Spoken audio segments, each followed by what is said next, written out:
Well, The word ethics or morality can only be understood by a 13-year-old child. Before that, he has a fear or appreciation or reward mechanism going on. So he does not really understand why wrong is wrong or bad is bad. He just knows that bad is bad because if I do that, I'm going to be punished. By the 12th, 13th year, he starts to rationalize all of that. The rationale center is the prefrontal cortex.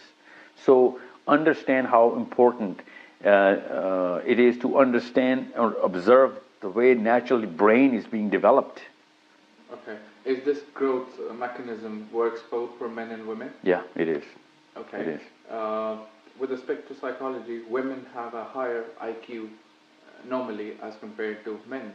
So don't you think they can, become? There's no evidence for it, even though we can see more sensible behavior from 13-year-old girls than boys, because women have a lot more emotional intelligence developed. Their limbic system is way more is developed earlier than the human boy or males, and that's why we see a lot more sensible behavior.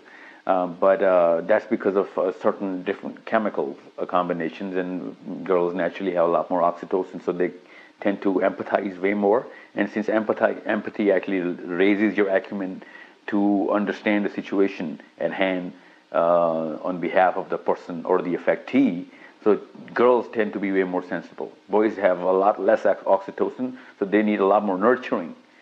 Girls naturally have that factor in them, so they generally seem as if they have a lot more IQ. They don't. IQ is equally abundant in boys and girls. Okay. IQ is the neocortex. Yeah. So neocortex is irrelevant of the genders.